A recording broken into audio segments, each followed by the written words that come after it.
Today's video, I want to talk about three things.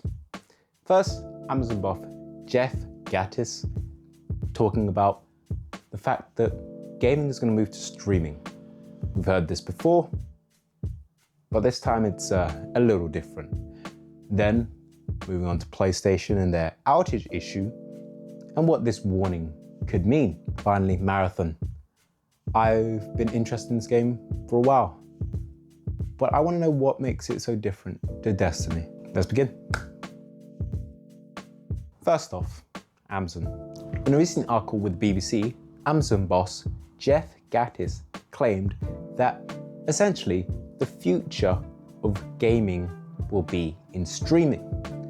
He believes this because of the rising cost of hardware such as RAM and memory, which to me, confused.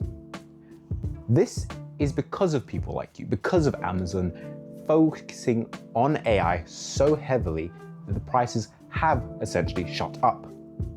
And now you're saying the only bastion is streaming because your claim essentially is it's cheaper?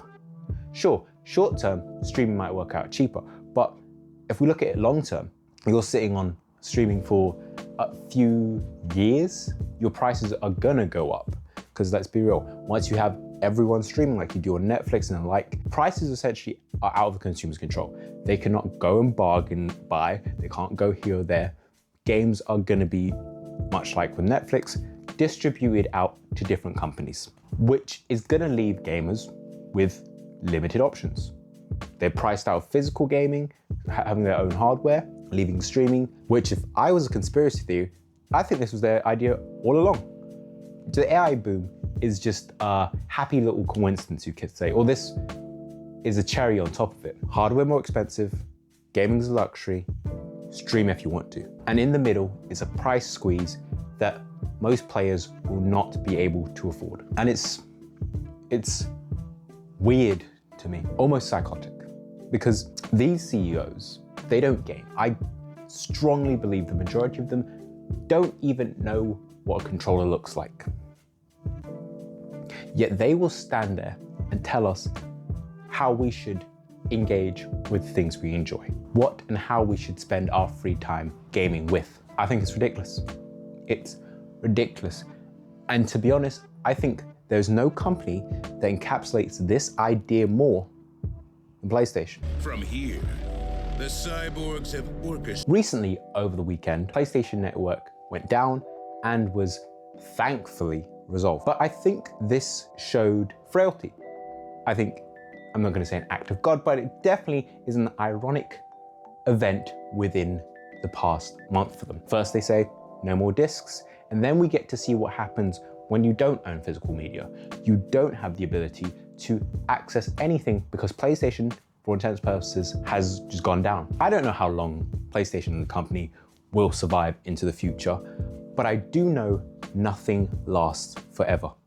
So at any point, if PlayStation goes diskless and everything is hosted on their servers, and God forbid that company goes up in smoke, you could have put thousands into your game library, and with it, and that's just a risk I feel like we've unwillingly put upon ourselves. And that's why I say this event is ironic in a way, because I also see it as a warning, not for the CEOs, no, but for the players, to show that we need to value what we can actually hold, the physical things.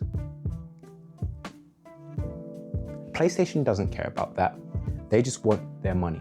For them, the faster they can get money, the better. They will give you literal slop in place of value just to get at your hard-earned cash. It's not right. I prefer physical games. I feel like the majority of people do.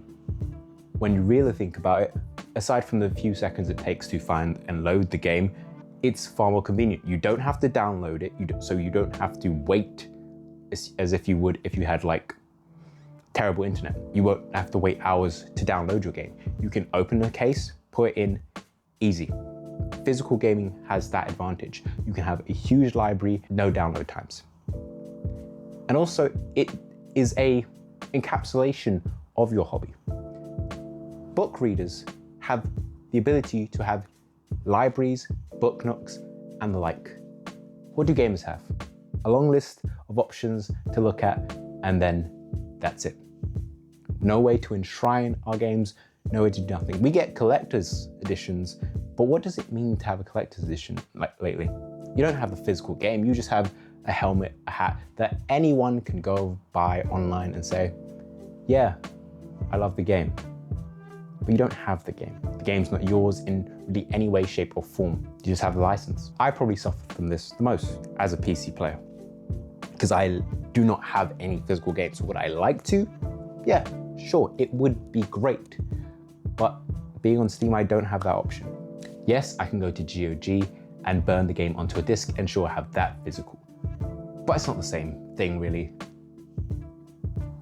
My point is, the PlayStation and companies like them that seek to go towards digital and streaming only services are doing the consumer a disservice in the long run. And to be honest, they probably know that.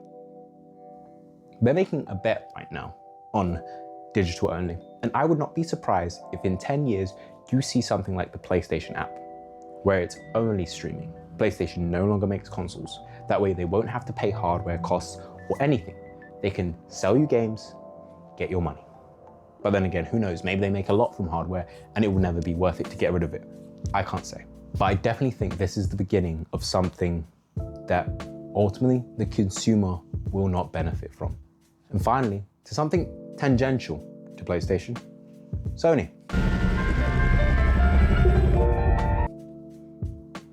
Recently, they have closed Destiny 2, laid off most of the people in the studios, and reallocated a few others. And they're betting it all on Marathon. At first, this confused me. I was like, you have such a profitable IP, why leave it? Well, turns out they were losing $765 million on Bungie. I think this was last year. Yeah. So it turns out Destiny's not profitable, Marathon is not profitable. I can now understand why they closed Destiny. It's a bigger game than Marathon.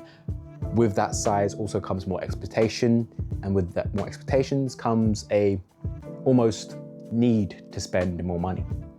And when you're spending money in a game like Destiny, that's a lot of money and they can't afford to lose any more, nor do they want to.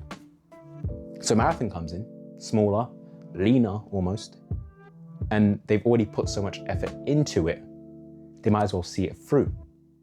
So I can understand it from that point. Because as I'm sure everyone's aware, is Sony wants its GTA, its Fortnite, which is ironic considering Tim Sweeney has had to lay off over 1,000 employees and shrink the Fortnite development team because of the lack of interest, you could say, from players. They have shrinking player bases, indicative of, I think, the general nature of live service. It's a treadmill, and eventually people are going to get tired of running on that treadmill. No matter how much content you keep throwing at it, eventually it's going to be like, this is the same thing. I want something different. And that's why when you see these corporations chasing live service, they're chasing something that for all intents and purposes does not exist.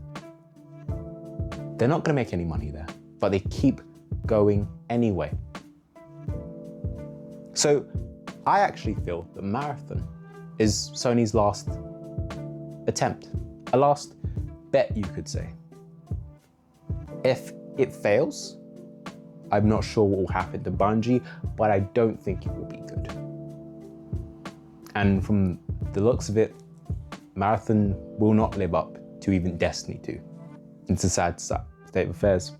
But I'm also hoping that from this, PlayStation realizes that live service is not the way forward and they can focus on those big hitters like God of War, the story-driven games that, sure, are one-offs, but they do make them a lot of money. They need to stop chasing the big goals and chase a more sustainable approach that can actually bring them consistent profits, but also give the consumer what they want. Because really that's how you build consistency and respect for the people you're selling to. But anyway, those are just my thoughts. If you enjoyed the video, please like and subscribe. And if you feel so inclined, share to anyone you feel who'd be interested. Thank you. Proximal out.